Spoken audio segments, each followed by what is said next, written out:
Hi everyone, I want to talk a little bit about my GR150 solo push and why I did the things the way I did.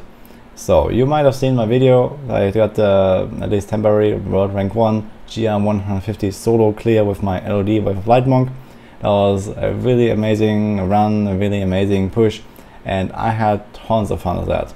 And on the one side, I also was really happy with the accomplishment, doing it at 3.4k Paragon, which is insanely low for a solo 150 clear without any crazy seasonal theme helping us. Ethereal weapons are really good, but they're not like season 21 crazy. So that was really cool. And on the other side, I also had this insanely crazy push. I was literally working on that for over 10 hours a day for a full week, trying to clear that one GR150. And I know a lot of people don't really like that. Like, I do a lot more pushing than a lot of other people, and it's just something that I enjoy doing, basically. So I know what I get myself into. I know that I need many hundreds of thousands of keys. In fact, I predicted that I would need around 2000 keys when I started the push, and that was totally part of the plan. And I did get my one clearable run in those 2000 keys, which was the Vesalius attempt that unfortunately was failed by myself. So obviously I have to invest, well, roughly another 2000 keys or so to do it. And after 3.3 thousand keys, I actually got the clear. So everything kind of went according to plan in that sense, and I was fine with that. Now, a lot of people ask me, or straight up tell me, like, why don't you farm more Paragons and then do it more easily later on? And the answer is, I don't really enjoy farming Paragons very much. I'm not much of a Paragon grinder, so if you look at my non-season Paragon here, I'm at 5.3 thousand, and I know that this might seem quite high to some of you, but on the other hand, you know, this is peanuts these days. People farm this in like 2 or 3 weeks in a season these days, if they go full ham all day every day. So this is how fast it can be done, and this here is from years of accumulating seasons for me. So you can see that my level is not extremely high. On non-season, everyone would laugh at me with this. Like, people are 5 digits easily. There's Paragon 15, 16,000 guys that have literally 20 times or 50 times my total experience, because the Paragon curve goes up like crazy towards the later levels, and you need a lot of XP to reach the next level. The thing is that I just don't really enjoy the Paragon system in general. I just grind kind of the minimum requirement that I need to reach a certain goal. And for me, this time around in season 24, I really wanted to go for solo 150. It's a good season to do solo 150. Every single class is able to do it at a kind of reasonable time investment of a few hundred hours. And I definitely wanted to do it and try to be one of the first ones to do it as well with my monk. Not only that, but I also think that having too many Paragons just kind of makes the clear not really fun anymore for me. So if I go in and I know that GR150 is the hard cap and I cannot go to a higher difficulty, I want to have a difficult attempt at it. I don't want to go in and blast through it in like a few hours after, you know, grinding to 5k Paragons or something, because it's just not gonna be fun. Too many Paragons makes your character extremely tanky, because your defense scales much faster than your damage, and essentially become immortal at some point. So this is also the reason why a lot of people have a lot of trouble early in the season with surviving with their characters, because you kind of get thrown into like GR120 or GR130 right away from just making your setup and having your full 6-piece bonus, having your ethereal equipped, whatever, and you just have 0 toughness, because usually some of your items will be unoptimized and you're lacking the main stat from your Paragons. That doesn't mean that some builds are really unplayable at low Paragon. There is a few that simply don't work very well, or there's some other builds that can take some extremely greedy offensive choices and give up a lot of defense because they are high Paragon. But in general, the builds get easier to play the higher Paragon you are. That doesn't mean that the GR150 solo clear is an easy accomplishment at my Paragon. It is still incredibly hard, and I'm not really sure if you're even gonna see a lower Paragon clear than mine, but I'd be happy to see one. The thing is, if you do it at such a low Paragon as I did it, you have to take extremely greedy choices to actually have enough damage to beat 150. So it's not so much about surviving, but it's about taking the greedy choices to try to squeeze out more DPS, because otherwise you don't have the damage. So it's kind of a balance that you have to find. You have to use the defensive bonuses that you gain from the Paragons and transform them into offensive bonuses by either playing more aggressive or taking aggressive choices, because enemies have a lot of HP in 150 and you're not going to kill anything otherwise. So if you have seen any of my hundreds of solo clear videos at this point, then you have probably seen a lot of setups that are definitely not exactly what the mainstream plays. Usually I like to play very greedy, very offensive choices and try to squeeze out the maximum possible, because in the end it always comes down to how much damage you can deal, and if you can do that better than other people because you have, you know, a bit more damage on your character and they have some more defense instead, then I will win because I have more damage, and eventually I'll get a run where my defense doesn't really matter and I can outplay the enemies. So there's obviously nothing that I would recommend for the general audience and for like the general Diablo 3 player, because you need to be very experienced to be able to survive very dangerous rifts, to fight like 5 or 6 elite packs at a time when you actually have a build that is not really as tanky as it should be compared to other people. For me, having too many Paragons would essentially just invalidate all that, and I would just not enjoy the pushing very much. You could just go in with like 5k Paragons, you spend like 50 keys or 100 keys on getting some kind of okay festering woods map, maybe there's a 1 or 2 good pylons in there, you blast it down and that's it, and it's going to be a very easy mode. At 3.5k Paragon, this was a hard push, and I want to do a hard push again, because this is how you become better as a player. If you kind of get spoiled by having these high Paragons, it just doesn't allow you to really progress much as a player.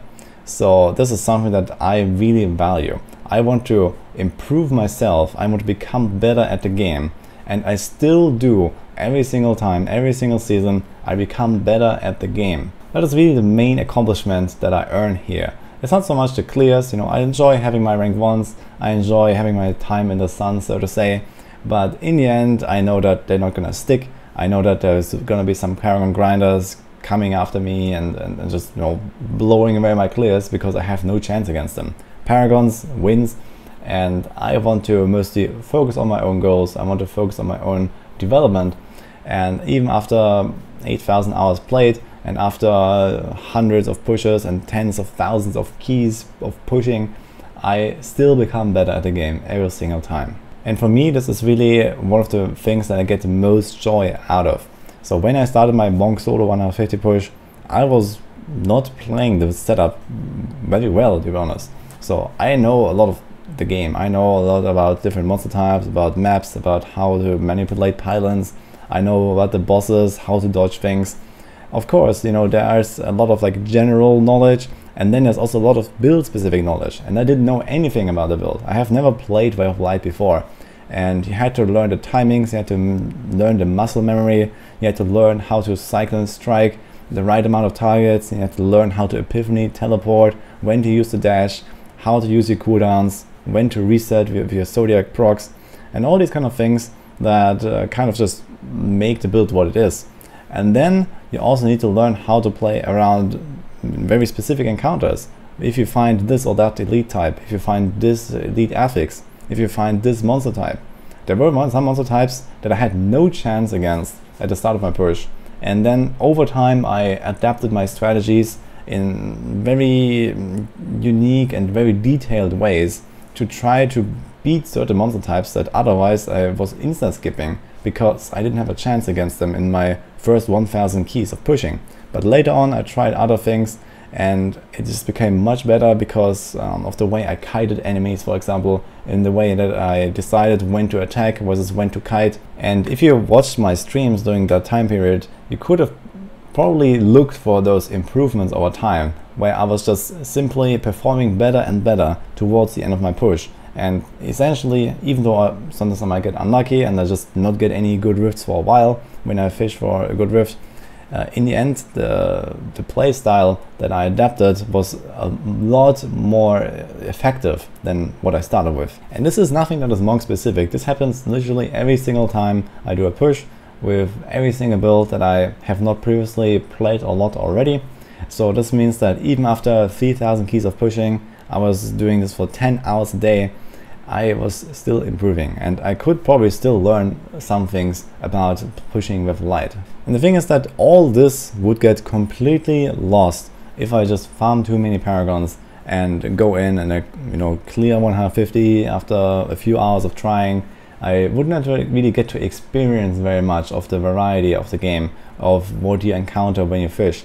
You might say that, okay, you always fish for like this god map, big festering woods or big battlefields map, and it has to have the conduit, it has to have a good boss, it has to have one of the good monster types. Yeah, all that is true, but in the end there's still this random aspect of when do you encounter what, when do you get the pylon, what elites do you have, what monster types, what is the distribution of the enemies. There's a lot of RNG factors that actually make each run its own individual experience, and you always have to learn to adapt. And the more you adapt to this RNG in the game, the better you will become as a player, and the more often you will get good results with your clears. Of course, you could take a lot of other people with my character and you give them infinite amount of keys, and eventually they might have a rift where everything aligns and they don't really have to do much and they just clear it anyway.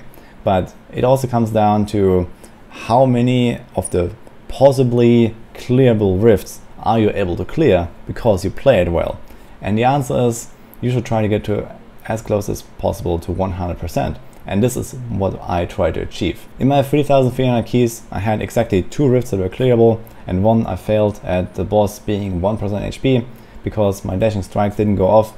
You can actually see when you look at it in slow motion that I did press dashing strike and it didn't go through for some reason, but I still attributed it to my own mistake because I could have also done some other things better in that run. And then there was one other run where I finally cleared it, and that's it. And all that this shows is that I'm just not really there yet, that I still have to improve, I still have a way to go to become better at the game, learn more about the builds, learn more about pushing, and this is basically what I will be working on. So I hope that with this video I'm able to maybe bring you a bit into my mindset and kind of make you understand why I do the things the way I do them. I enjoy the hard push, I enjoy this journey that you have while trying to accomplish such a goal, and I enjoy pushing things to the limit.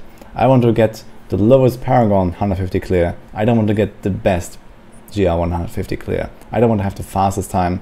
I know that I will never be able to do that anyway, and I just shift my goals accordingly to try to do something that I find exciting, something that will improve me, and something that I'll just have fun with. And I understand that a lot of people will just never reach that goal, but at least you can maybe take something from my thoughts here and maybe apply it to yourself as well.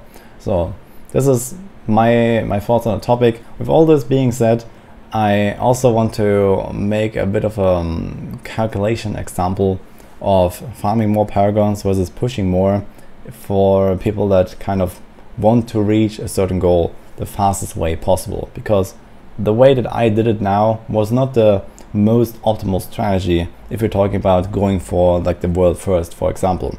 It would have been definitely better to farm more and push less, but I just didn't really want to. Getting the world first 150 would have been a really cool accomplishment. That was kind of like the side quest here, but in the end I just went for my own goal of clearing 150.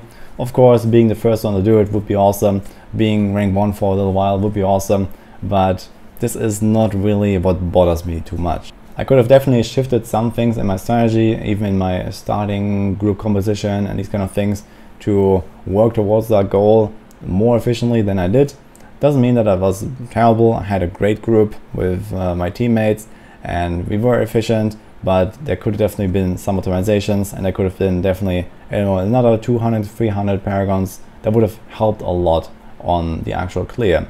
And then going, for example, from a 7-day push with 3,000 keys, I could have gone down to maybe a 2-day push with just 1,000 keys. And that would have overall led to a faster result and a faster GR150 clear. But in the end, I enjoyed this journey that I did. So I hope you enjoyed my thoughts here. I'm gonna have some math to share on this world first equation another time. But for now, I'm gonna leave you with this. Hope you liked my video, and I'll see you guys next time.